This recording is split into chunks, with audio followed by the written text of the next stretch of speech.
있습니다. 우리 교회사의 전통 가운데에는 7가지 대죄에 대해서 특별히 중요하게 여기고 그 죄는 피해야 한다라고 하는 가르침이 있습니다. 그러니까 우리가 일상생활 속에서 여러 가지 실수와 잘못을 범할 수 있지만 그런 잘못들 가운데에서도 특별히 7가지는 대죄다, 큰 죄다, 치명적인 죄다, 데들리 신이다 라고 해서 구분을 해서 설명을 합니다.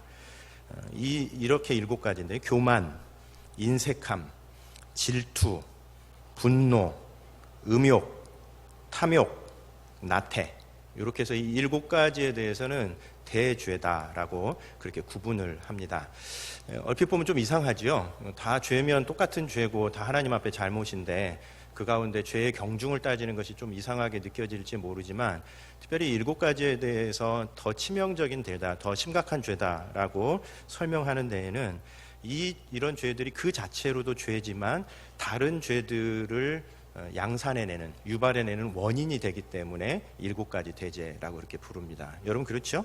교만하면 그것 때문에 그것 자체로도 문제지만 거기서 여러 가지 많은 죄들이 파생되어 나타납니다. 질투심도 마찬가지입니다. 마음속에 질투심을 가지고 있으면 그것 때문에 다른 사람들에게 상처를 주기도 하고 그런 경우 많고, 나태함 그 자체도 되지만 나태하게 되면 여러 가지 우리가 하나님을 위해서 열심히 섬기고 봉사해야 되는 것들을 잘 하지 못하기 때문에 이런 죄들은 7가지의 좀 더 중죄다라고 그렇게 설명을 하는 겁니다. 그 가운데 으뜸이 바로 이 교만입니다. 하나님께서 교만을 특별히 싫어하신다라고 하는 그런 이야기입니다. 성경을 보면 하나님께서 이 교만에 대해서 경계하시는 내용들이 굉장히 많습니다. 우리가 잘 알듯이 인류가 범했었던 최초의 죄도 교만의 죄였죠. 아담과 하와에게 찾아가서 사탄이 뭐라고 유혹을 했죠? 너희가 요 선악을 알게 하는 나무를 먹으면 너희가 하나님과 같이 될 것이다 라고 그렇게 유혹을 합니다. 그러니까 인간의 자리를 지키지 않고 하나님처럼 되고자 하는 그런 교만함, 이것이 최초의 죄의 뿌리에 있었다라고 하는 그런 얘기입니다. 그래서 하나님께서 아담과 하와를 에덴 동산 밖으로 아예 그냥 추방을 시켜버리시지 않습니까? 창세기 11장에도 보면 바벨탑을 짓는 이 장면도 마찬가지입니다. 이때 인류가 나름대로 한 가지 거대한 프로젝트를 진행했습니다. 어떤 프로젝트냐면 성읍과 탑을 건설하여 그 탑 꼭대기를 하늘에 닿게 하여 우리 이름을 내자, 그렇게 되어 있습니다. 그러니까 이제 문명이 조금씩 발전하면서 좀 높이 있게 뭘 쌓을 수 있는 그런 어떤 문명이 축적되었는데 그걸 보는 순간 이렇게 잘 쌓아가면 하늘까지도 닿을 수 있겠구나, 그리고 그 하늘에 닿아서 우리의 이름을 영원히 남길 수 있겠구나 라고 하는 그 마음 속에서 이 바벨탑을 쌓았고, 그 탑 속에 담겨져 있는 인간의 그 교만을 보시고 하나님께서 이 바벨탑을 완전히 샅샅이 무너뜨리지 않습니까? 그런 점에서 하나님께서 이 교만을 아주 심각한 죄로 바라보신다라고 하는 이야기입니다.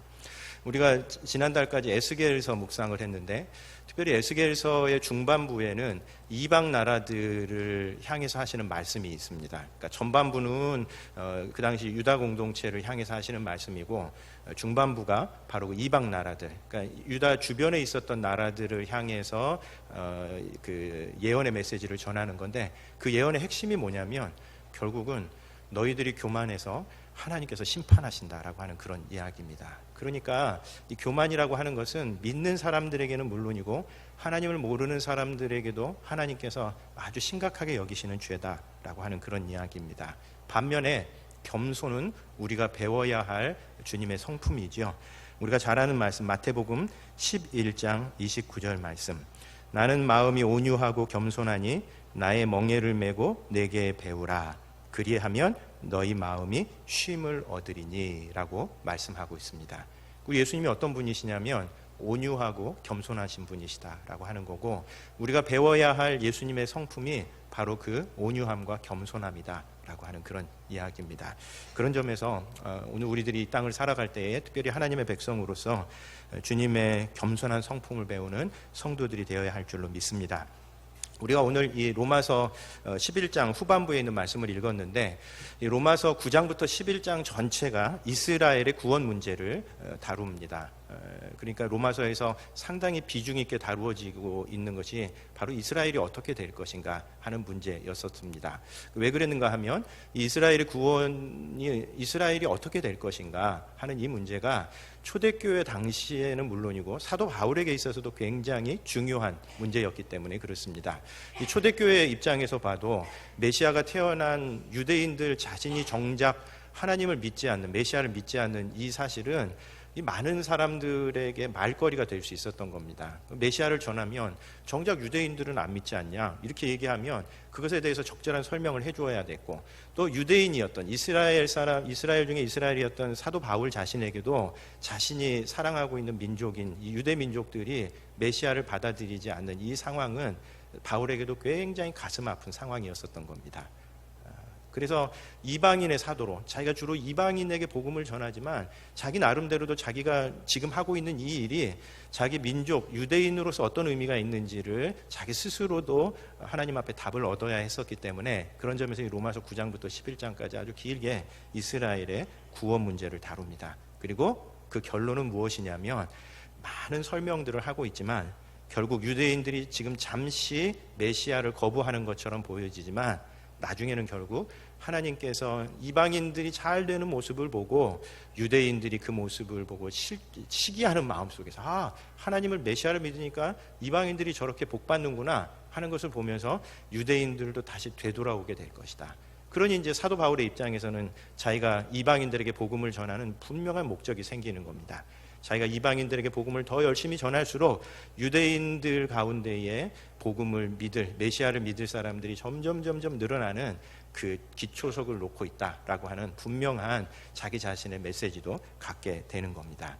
오늘 본문 말씀은 그 가운데서 특별히 이스라엘의 구원 문제를 이야기하면서 이방인 성도들에게 하는 말입니다. 그래서 11장 13절 말씀에 내가 이방인인 너희에게 말하노라 라고 이렇게 이야기를 합니다. 그러니까 이스라엘이 나중에 구원을 반드시 받게 될 것이다 라고 하는 이 문제를 다루면서 이것의 일종의 좀 한 가지 결론으로, 그러니 이방인 여러분들도 높은 마음, 교만한 마음을 품어서는 안 됩니다 라고 하는 것이 오늘 본문의 내용입니다. 왜요? 이방인들이 지금은 잠시 유대인들보다 좀 더 나은 그런 입지, 상황에 있다고 그렇게 생각될지 모르지만 그러나 나중에 유대인들도 반드시 다 돌아올 것이기 때문에 그렇다는 겁니다. 그러면서 오늘 본문에서는 그것을 설명하기 위해서 좀 두 가지 비유를 듭니다. 첫 번째 비유는 무엇인가 하면 곡식과 과루의 비유입니다. 16절에 보면 제사하는 처음 익은 곡식가루가 거룩한즉 떡덩이도 그러하다라고 하는 이야기를 합니다. 여기는 이제 구약의 이 소제라고 하는 것이 곡식 가루를 드리는 그런 제사이거든요. 여러분 우리 뭐 추석 때 되면 고기도 부치지만 이렇게 전을 부치는 것과 마찬가지로 사실 우리 레위기에 나오는 그 제사가 되게 복잡하고 그런 것 같지만 사실은 자신들이 거두고 기른 양과 소와 그리고 자신들이 거두어들인 그 곡식을 하나님 앞에 드리는 제사의 방식인 겁니다. 그래서 그 어떤 소제에 관한 이야기를 하면서 소제에 드리는 그 곡식의 가루가 거룩하기 위해서는 그 곡식도 거룩해야 된다라고 하는 그런 이야기입니다. 그러니까 결국은 이방인들이 나중에 거룩한 하나님의 백성으로 서게 된 것은 그 앞에 있었던 민족들이 거룩했기 때문에 그런 것이다 라고 하는 그 설명에 이어가는 겁니다. 그리고 두 번째로는 나무와 가지의 비유입니다. 16절 하반절부터 18절까지 아주 길게 설명하는 것이 바로 그 내용입니다. 16절 하반절에 뿌리가 거룩한 즉 가지도 그러하니라. 또한 가지 얼마가 꺾이었는데 돌 감람나무인 내가 그들 중에 접붙임이 되어 참 감람나무 뿌리의 진액을 함께 받은 자가 되었은즉 그 가지들을 향하여 자랑하지 말라. 자랑할지라도 내가 뿌리를 보존하는 것이 아니요 뿌리가 너를 보존하는 것이니라. 여기서 이 참 감람나무는 유대인들을 가리키는 겁니다. 그래서 잠시 메시아를 받아들이지 않음으로써 참 감람나무의 가지였었던 유대인들이 꺾인 것처럼 보이고 그리고 너희가 거기에 접붙임 받은 것처럼 보이지만 그러나 정말 더 중요한 것은 뿌리가 아니겠느냐. 그러니 꺾여져 나간 그 유대인들, 꺾인 것처럼 보이는 그 유대인들을 향해서 자랑하지 말고 높은 마음을 품어서는 안 된다라고 하는 그런 내용이 오늘 본문의 말씀입니다. 20절 말씀에 옳도다. 그들은 믿지 아니함으로 꺾이고 너는 믿음으로 섰느니라. 높은 마음을 품지 말고 도리어 두려워하라. 혹여라도 유대인들이 믿지 않는 그 모습을 보면서 유대인들 저렇구나 이렇게 생각하면서 스스로 높은 마음, 교만한 마음을 절대 품어서는 안 된다라고 하는 그런 이야기입니다. 여러분, 왜 교만해서는 안 될까요? 왜 우리가 높은 마음을 품어서는 안 될까요? 그것은 우리의 상태가 영원하게 한번 어떤 상태에 이르렀다고 해서 그것이 영원한 상태로 이어지지 않기 때문에 그렇습니다. 21절 말씀에 보면 그런 어떤 하나님의 구원 섭리를 보면서 이방인들에게 아주 따끔한 경고 한 가지를 합니다. 21절, 하나님이 원가지들도 아끼지 아니하셨은즉 너희도 아끼지 아니하시리라. 구약의 이스라엘 백성들이 하나님 앞에 쓰임 받았다가 결국은 하나님 앞에 그렇게 꺾이는 모습을 보느냐? 너희들도 그럴 수 있다는 것을 잊어서는 안 된다라고 하는 그런 이야기입니다. 그래서 우리가 잠시 하나님 앞에 쓰임 받았다라고 해서 그 상태가 영원히 이어지는 것이 아니기 때문에 이스라엘 백성들도 한때 하나님 앞에 쓰임 받았지만 바울 당시에는 메시아를 떠나 있고, 그러나 나중에 하나님께서 다시 은혜 베풀어 주셔서 돌아올 때가 있는 것과 마찬가지로 우리의 지금의 이 상태가 영원히 그대로 이어질 것이 아니기 때문에 우리가 누구를 향해서 높은 마음을 품어서는 안 된다. 내가 지금 조금 더 잘 나간다고 그래서 그것 때문에 우쭐하고 내가 하나님의 은혜 가운데 더 들어있다, 이런 마음이나 행여라도 품지 말라라고 하는 것이 오늘 사도 바울이 이방인 교회들에게 주는 이야기입니다. 여러분, 2000년 교회사를 보면 그런 모습들이 정말 잘 드러납니다. 2000년 교회사 가운데 숱한 사람들과 숱한 교회, 숱한 기관들이 하나님 앞에 한동안 쓰임 받았다가 그냥 자연스럽게 쇠퇴하거나 때로는 하나님의 무서운 심판을 받는 때가 있습니다. 이유가 뭘까요? 그 상태가 영원히 이어지지 않기 때문에 그렇습니다. 처음에 일어나면서 활발하게 하나님 앞에 일어났다고 그래서 여러분, 이단들 가운데 그런 경우들이 굉장히 많습니다. 이단들이 처음부터 그렇게 이상했었던 게 아닙니다. 처음에는 굉장히 순수하게 출발했었던 기독교 공동체가 많습니다. 근데 이게 점점 불어나기 시작하고 그러면서 마음이 높아지기 시작하면 이제 그 다음부터는 더 이상 스스로 통제가 안 되고 하나님도 어찌하실 수 없는 그런 상태가 됩니다. 그래서 이단의 역사를 보더라도 이 하나님 앞에 한 번 은혜의 통로가 되었다고 그래서 그것이 영원히 우리의 상태를 보장해 주는 것이 아니다라고 하는 겁니다. 근데 교만은 그것을 보지 못하도록 만듭니다. 왜요? 교만하는 순간 우리 자신에 대해서 눈을 감아버리기 때문에 그렇습니다. 특별히 그 교만 때문에 하나님 앞에 책망받았었던 아주 대표적인 교회가 이 계시록에 나온 라오디게아 교회입니다. 언젠가도 제가 한번 이 라오디게아 교회는 소아시아에 있는 7교회 가운데에 계시록을 좀 우리가 그 7교회의 어떤 상황들을 설명하면서 현대 교회의 가장 가장 비슷한 교회가 라오디게아 교회다라고 하는 것을 잠깐 설명드린 적이 좀 있었는데, 그렇게 이해하고 보면 이 라오디게아 교회는 두 가지 문제가 있었습니다. 한 가지는 차지도 않고 뜨겁지도 않은 교회. 오늘날 현대교회가 그렇죠. 믿는다고 해서 믿는지 어쩌는지 잘 알지도 못하는 겁니다. 그리고 이 라오디게아 교회 두 번째 문제는 뭐냐면 마음속에 교만이 있어서 그것을 자신이 어떤 상태인지를 제대로 보지 못했었던 겁니다. 요한계시록 3장 17절 말씀에 보면 여기 이제 라오디게아 성도들이 스스로 품고 있었던 그 마음을 이야기합니다.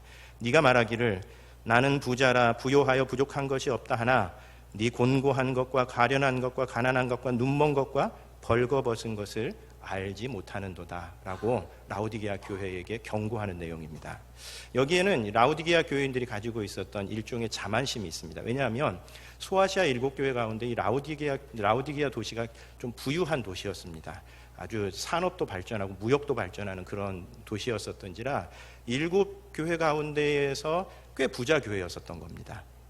그래서 이 라오디게아 교회들이 성도들이 무슨 생각을 했냐면, 우리 부자야, 하나님께서 우리 축복하시기 때문에 이렇게 부자로 살아가는 거야, 우리 부족한 거 없어, 이런 생각들을 스스로 하고 있었다는 겁니다.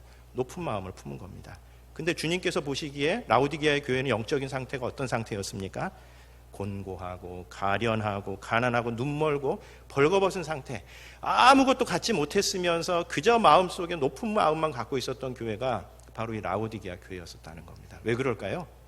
교만한 마음은 자기가 지금 어떤 상태인지를 제대로 바라보지 못하게 만드는 겁니다.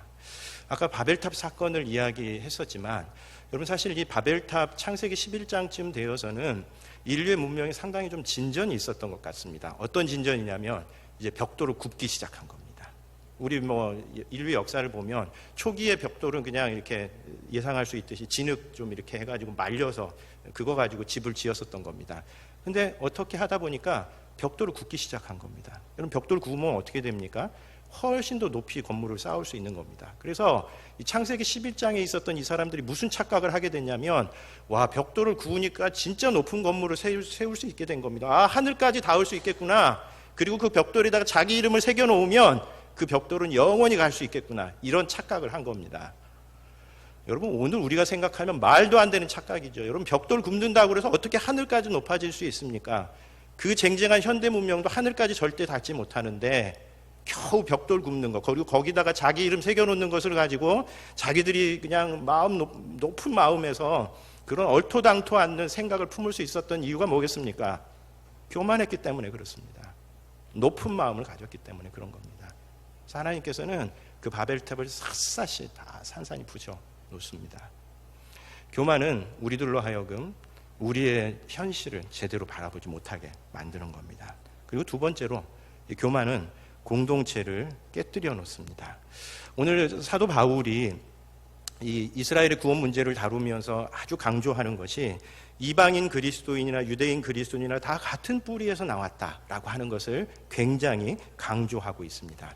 그러니 유대인들을 향해서 이방인인 그 당시에 이제 이방인들이 주류 교회가 주류 성도들이 되었었던 것 같아요. 나중에 이제 후반부 로마서 후반부에 가면 바로 그 이방인 교우들과 유대인 교우들 사이에 있었던 좀 어려운 문제 그것을 언급하는 것을 볼 때에 이미 이방인 교회 인구로 이방인들이 더 주류가 되었었던 겁니다. 그러면서 마음속에 좀 교만한 마음들을 품었었던 것 같습니다. 그런데 그래서 사도 바울이 그 이방인 성도들을 향해서 유대인들을 향해서 높은 마음을 품어서는 안 된다라고 하는 이야기를 하고 있습니다. 왜요? 교만하면 같은 뿌리에서 나왔는데도 불구하고 다 같은 가지인데도 불구하고 내가 높고 상대방이 높고 이것 때문에 숱한 어려움을 만들어내기 때문에 그렇습니다. 그래서 연합을 깨트리게 되기 때문에 그렇습니다. 여러분 평생 갑으로 살아온 사람들이 좀 있습니다. 제 친구나 선배들 가운데에도 있는데 이 사람들 그러니까 때로는 좀 불쌍해요. 갑으로 사는 게 절대 축복이 아니구나 그런 생각을 합니다. 만나고 나면 되게 기분이 이상합니다. 예를 들어서 저를 이렇게 생각해 주는 것으로 말을 하는데 본인의 의도가 없다는 거 알아요. 그런데도 듣고 나면 굉장히 기분이 나쁩니다. 예를 들면 저한테 이제 제가 그 전에 선교단체 간사를 할 때 이제 열심히 후원금을 모아야 하거든요. 그래서 이런저런 이야기를 하다 보면 후원은 잘 되냐 이렇게 묻는데 여러분 이 말이 진짜 마음속에서 걱정하면서 되는 말의 경우는 되게 고맙잖아요. 근데 이 친구가 하는 말은 하나도 고맙지가 않은 겁니다. 너 언제까지 그러고 다닐 거냐 막 음성 지원이 막 되는 겁니다. 말은 그렇게 하지만 제 속마음은 그럴 거야 이러면서 그래서 그 친구 만나면 되게 기분이 나쁜 겁니다. 여러분 그렇죠? 마음이 높은 사람들이 하는 말과 행동은 자기도 의식하지 못하는 사람들이 다른 사람들에게 상처를 줍니다. 공동체를 깨뜨리게 되는 겁니다. 이방인 교회와 유대인들이 서로 하나 되어서 열심히 하나님의 뜻 안에서 연합하고 부지런히 선교해야 되는데 그것을 깨뜨리는 것이 바로 이방인 성도들의 교만일 수 있었기 때문에 사도 바울은 바로 그 문제를 이야기를 하고 있는 겁니다. 여러분 고린도 교회가 바로 그런 대표적인 교회였습니다. 우리 고린도 교회를 이야기할 때에 고린도 교회가 갖고 있는 장점이 참 많았습니다. 굉장히 영적인 은사가 풍성했었던 그런 교회였었고 그리고 성령의 아주 활발한 은사가 나타났었던 교회인데 고린도 전서에서 보는 고린도 교회의 모습은 굉장히 성도들 사이에 경쟁과 갈등이 많았었던 교회입니다. 아마 고린도 전서 읽어보신 분들은 잘 알겠지만 고린도 성도들 가운데 어떤 사람들은 난 바울파야, 어떤 사람들은 난 게바, 베드로파야, 어떤 사람들은 아볼로파다, 혹은 어떤 사람들은 너희들은 인간 사람들 추종하냐, 우리는 그리스도만 따른다 이러면서 그리스도파다 이렇게 얘기하면서 여러 가지 문제들에 대해서 그 계파들 사이에 뭐 한 가지 사건만 터지면 여러 가지 설왕설래 굉장히 말이 많았었던 교회가 바로 이 고린도 교회였습니다. 근데 왜 이 고린도 교회가 그렇게 분파로 나뉘어져 있었냐? 오늘날 우리가 보면 좀 되게 이상하리만큼 그렇게 파벌 경쟁이 많았었냐 하면, 그 당시 고린도 교회, 고린도 사회를 중심으로 해서 일종의 이 후견인, 피후견인 제도가 사회에 굉장히 많았습니다. 여러분 가끔 우리 그 예수님 시대의 영화 같은 거 보면 로마 사회에 이 후견인, 그러니까 자기를 잘 뒤봐주는 사람과 피후견인 사이 이런 관계들이 굉장히 많았고, 이 관계들 사이에서 알력이 굉장히 많은 사회였었던 겁니다. 그러니까 고린도 교회 안에 그게 그대로 이렇게 파고 들어온 겁니다. 그래서 서로 간에 높은 마음을 가지고 우리 계파에 속해 있느냐, 우리가 남이가 뭐 이러면서 서로 상대방에 대해서, 이제 하나님의 백성으로서 그러지 않아야 되는 그 세속적인 삶의 방식인데, 그런 것에 대해서 그냥 자기가 살아가는 세상의 방식이 그러니까 아무런 의식 없이 그대로 교회 안에 이름만 바뀌었을 뿐, 나는 계바파, 나는 바울파 그랬을 뿐 똑같이 그 행위를 반복한 것, 그것이 고린도 교회의 문제였었던 겁니다. 여러분, 교만은 공동체를 깨트립니다.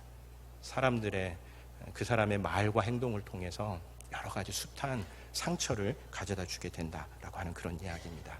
그런 점에서 오늘날 우리 한국교회도 서로에게 대해서 겸손한 마음을 품는 것이 굉장히 좀 중요한 그런 시점이라고 생각을 합니다. 이제 저희 그 신학교 동기 가운데에 뭐 요즘 그 우리 목회자들의 상황이 참 쉽지가 않습니다.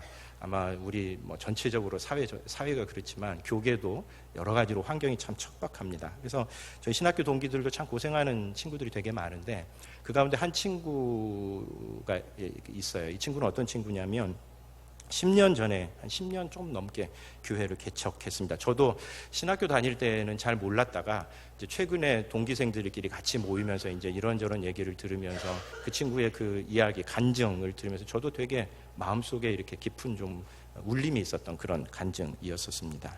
10년 전 교회를 개척했습니다. 그때 한 7, 8명 예배를 드렸는데 10년 지났으니까 이제 몇 명쯤 예배를 드릴까요? 지금도 10명쯤 예배를 드리고 있답니다. 이제 남들이 보기에는 되게 좀 미안한 그런 상황이죠. 근데 이 친구가 이제 그 10년 동안의 이야기를 좀 해줍니다. 처음에 이제 교회를 개척하고 난 다음에 전도에 굉장히 좀 힘썼습니다. 그러니까 부지런하지 않은 친구가 아닌 겁니다. 열심히 전도해야 되겠다 그렇게 생각하면서 열심히 전도를 했고, 몇 년 전부터는 이 친구가 마음속에 내가 매일 100명을 만나야 되겠다 그렇게 생각을 하고, 진짜 아침에 밥 먹고 나가서 하루에 100명 만나고 저녁에 집에 와서 저녁밥 먹고 하루를 보내는 이런 생활 습관으로 살아가는 친구입니다. 여러분, 어떻게 하루에 100명을 만날까 이런 생각을 하지만 가서 그냥 이렇게 지나다니는 사람들한테 찾아가서 뭐 예를 들어서 아이들이 있는 경우에는 아이 참 예쁘다 이런 얘기하면서 혹은 뭐 학생들의 경우에는 학생들에게 이렇게 말을 건네보는 겁니다. 그러면 사람들이 대체로 환대를 하지 않습니다. 근데 그 가운데에는 이렇게 잘 맞아 들어가면서 깊은 이야기를 나눌 수 있는 상대들이 생기는 겁니다. 그러니까 100명이라고 하는 것은 하루에 긴한 얘기를 나누는 사람들이 아니라 자기가 적어도 100명을 만나면 그 가운데 너덧 사람에게는 깊은 그 사람의 고민을 들을 수 있고, 여러분 그런 경우 있잖아요.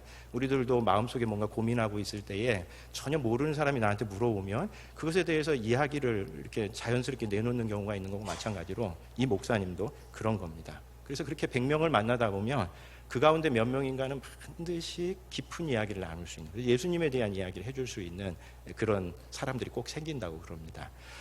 그래서 이 친구는 그러면 꼭 미스커피를 그 사람한테 타준대요. 그리고 물티슈 하나를 준답니다. 우리가 보기엔 별것 아닌 것 같은데 이 친구 말이, 제가 이 친구가 정말 상당히 도가 높구나 그런 생각을 한 게, 그냥 물티슈를 나눠주면 그건 아무런 가치가 없는 거래요. 근데 그 사람하고 깊은 이야기를 한두 시간 정도 나누고 난 다음에 그 사람에게 믹스커피를 주거나 물티슈를 주면 이건 진짜 고마운 게 된다고 그러더라고요. 저도 그게 공감이 됐습니다. 그렇게 해서 하루에 이제 서너 명씩에게 만나서 복음 전하고, 멀리 있는 사람은 가까운 데 교회 가시도록 그렇게 이야기하고, 가까운 데 있는 사람들은 자기 교회에 그래도 꽤 많은 사람들이 찾아왔었답니다. 근데 똑같은 패턴이 반복되는데 뭐냐면 한 2년쯤 지나면 큰 교회로 반드시 간대요. 그래서 자기가 부지런히 그렇게 전도를 하고서 사람들을 아무리 모아놔봤자 10년이 지나도 그냥 10명 정도 되는 사람들이 그 교회에서 예배를 드리고 있는 겁니다. 우리가 그때 모였을 때에 다 많은 사람들이 이렇게 얘기했습니다. 야, 요즘 전도 안 돼. 전도하지 말고 차라리 그냥 딴 거 해. 성경을 공부하거나 그래 이러는데도 이 친구가 자기가 분명한 하나님 앞에서 받은 소명이 있습니다. 그 소명이 뭐냐면 이 작은 교회는 부지런히 전도해야 된다는 거예요. 여러분, 큰 교회는 전도 안 해도 그냥 아무나 다 찾아가는 사람들이 있고, 여러분 실제로 큰 교회 가면 새 신자 온다고 해서 별로 반가워하지 않는 교회 되게 많습니다. 왜냐하면 언제든지 교인들이 오기 때문에 그렇습니다. 작은 교회가 부지런히 전도해야 되고, 그리고 설사 2년 후에 자기 교회를 혹은 그 전에 자기 교회를 떠나서 큰 교회로 가더라도 기독교 전체로서는 그게 유익한 거라는 거예요. 그래서 이 친구가 언젠가 이제 개척교회를 하는 그 목회자들에게 가서 전도할 그 강요를 한번 할 기회가 있었는데 자기가 그런 얘기를 했다고 그럽니다. 여러분, 전도 안 된다고 그래서 전도 그만두시면 안 된다고. 작은 교회는 부지런히 전도해야 되고, 그리고 그 사람들이 가더라도 기독교계 전체는 하나님 앞에서 큰 은혜를 누리는 것이다. 이런 이야기를 했다고 그럽니다. 근데 실제로 우리 그 기독교 역사에서 한국 교회가 굉장히 부흥기를 거쳤었던 때에 그 이유가 뭐냐면, 큰 교회들이 전도했었던 것보다 작은 교회들이 전도하고 여기서 자라났었던 사람들이 큰 교회로 옮겨간 경우가 굉장히 많습니다. 일종의 기독교 생태계, 요즘 생태계 이야기를 굉장히 많이 하죠. 그럼 한 교회가 기독교 전부 다를 대변할 수 없습니다. 한 숲에 큰 나무도 있고 작은 자잘한 나무도 있는 것과 마찬가지로 기독교 안에도 마찬가지라는 겁니다. 그래서 한국 기독교라고 하는 큰 생태계 입장에서 보면 그 가운데는 큰 교회가 해야 될 자신의 역할이 있고, 작은 교회는 작은 교회로서 역할을 하면서 이렇게 선순환 구조를 이루면 그것이 기독교 전체로는 큰 그 숲을 이루게 되는 겁니다. 근데 오늘날은 이것이 이제 깨져나가기 시작한 겁니다. 그래서 큰 교회는 큰 교회대로 오만한 마음을 품어서 작은 교회들에 대해서 아나무인으로 생각하면서 높은 마음을 품어서 이 주변의 작은 교회들 완전히 씨를 말리는 경우들도 굉장히 많습니다. 저도 이제 가끔 좀 큰 교회 성도들 만나보면 마음속에 좀 높은 마음이 굉장히 많습니다. 자기가 대표 교회에 다니고 있고, 우리나라 대표 교회에 다니고 있고, 그리고 자기 신앙 수준이 그 정도라고 착각하는 겁니다. 이게 굉장히 무섭습니다. 실제로는 그렇지 않은데 자기가 대표 교회에 다니면 자기 신앙 수준도 그렇다고 착각하는 겁니다. 라오디게아 교회하고 똑같은 그런 일들이 생겨나는 겁니다. 여러분, 반면에 오늘날 그렇게 해서 큰 교회들이 진짜 사람들에게 기독교를 정말 먹칠하는 그런 교회가 되어버리지 않았습니까? 그 높은 마음, 그것이 하나님의 뜻을 거스르는 그런 상태가 되어버린 겁니다. 그런 점에서 오늘날 각자의 교회들이 서로 높은 마음을 품지 않고, 작은 교회는 또 작은 교회대로 그 큰 교회들을 향해서 하는 목소리, 오만함이 있습니다. 저렇게 큰 교회는 비성경적인 교회다 이러면서 서로 다투고 서로 높은 마음을 품으면 거기서는 좋은 생태계가 자라나올 수 없는 겁니다. 그래서 오늘날 우리 한국 교회가 좋은 생태계를 다시 건립하는 것, 이 굉장히 중요한 의미가 있는 그런 일이라는 겁니다. 여러분, 세습의 문제가 뭘까요? 세습의 문제가 바로 이 기독교 생태계를 깨트린다는 겁니다. 물론 그 교회 하나를 놓고 보면 아들 목사가 교회를 이어가는 것이 그 교회를 유익할 수 있습니다. 왜냐하면 아버지의 그 후광 때문에 먹고 들어가는 게 굉장히 많기 때문에 그렇습니다. 여러분, 그러나 기독교 생태계 전체는 다 망가뜨려 놓습니다. 여러분, 숲이 망가지는데 한 나무가 높이 솟아서 그게 무슨 의미가 있겠습니까? 차라리 한 나무가 꺾이더라도 기독교라고 하는 생태계 전체가 하나님 앞에서 풍성해지는 것이 더 의미가 있지, 자기 교회 망가지는 거 더 이상 못 보겠다 그러면서 말도 안 되는 일을 하는 것, 이런 것들이 높은 마음에서 나온 것이고, 이것이 결국은 하나님의 큰 뜻을 꺾어버리는 대단히 위험한 범죄다라고 하는 그런 이야기입니다. 그런 점에서 오늘 우리들도 마찬가지입니다. 하나님 앞에서 높은 마음을 품지 않는 것, 교만하지 않는 것, 우리가 가지고 있는 좋은 점에 대해서 자부심을 가져야 하지만 이것이 다른 사람들을 향해서 그들을 비난하거나 그들을 업신여기는 그런 마음으로 나아가서는 안 된다라고 하는 그런 이야기입니다. 제가 이 새벽기도 시간에 우리 성도들이 적어준 그 기도 카드를 가지고 새벽기도회를 진행합니다. 한 2번 정도 받았는데, 하나는 이제 신년 기도회 때 받은 기도 제목도 있고, 그 다음에 그 신방 다니면서 가정에서 적어준 그런 기도 제목들도 있어서, 이거 보면서 이제 하루에 한 대여섯 성도들 이렇게 기도하면 한 2달 정도 가면, 물론 이제 거기 빠지신 분들도 있지만, 이게 기도 제목을 가지고 벌써 한 3-4번 돌았습니다. 이 기도 제목들을 읽다 보면 되게 재밌는 기도 제목들이 되게 많이 있습니다. 예를 들면 밑도 끝도 없이 조국 부강, 2. 건강 회복, 3. 자녀 소원 성취, 4. 형제교회 발전, 5. 효도. 밑도 끝도 없어요. 아무런 설명도 없어요. 제가 그 보는 순간 와, 되게 재밌다 이런 생각이 들었어요. 자녀들의 소원이 뭔지 몰라요. 거기 기록되어 있지 않아요. 제가 뭘 놓고 기도해야 될지는 모르겠지만 어쨌든 되게 재밌는 기도 제목이다. 그리고 이 효도는 자녀들이 자기한테 효도를 하면 좋겠다는 뜻인지, 아니면 자기가 부모님께 효도를 해야 되는 뜻인지 잘 모르겠어요. 하여튼 되게 재밌는 그런 기도 제목도 있고, 그다음에 또 한 가지 재밌는 기도 제목은, 요즘은 아마 학생들이 적은 기도 제목인 것 같은데, 반려견의 건강, 이런 기도 제목도 있습니다. 아직 제 세대는 이거 감당하기가 쉽지가 않아요. 그 집에 강아지를 건강하게 지금까지는 잘 안 나오는데, 아무튼 이 세대가 참 많이 변하고 있구나 이런 생각을 합니다. 근데 그런 기도 제목들, 여러 가지 재밌는 기도 제목들 가운데에 제가 이렇게 눈에 갔었던 기도 제목 하나가 있습니다. 한두 분이 적어주신, 한 2-3분이 적어주신 기도 제목인데, 형제교회가 교만한 마음을 낮추고 한국교회의 좋은 밑거름으로 쓰임받기를 원합니다 라고 하는 기도 제목이 있습니다. 저는 정말 우리 교회가 그런 교회가 되었으면 좋겠습니다. 우리가 가지고 있는 좋은 장점이 있지만 그것이 높은 마음으로, 교만한 마음으로 가지 않을 때 그 교회를 통해서 하나님께서 사용하실 수 있습니다. 왜요? 하나님께서는 겸손한 사람들을 들어서 사용하시기 때문에 그렇습니다. 하나님께서는 겸손한 성도, 겸손한 교회를 좋아하십니다. 일주일 동안도 삶의 현장에서 겸손한 주의 백성으로 살아가시는 교우님들 되시기를 바랍니다. 기도하겠습니다.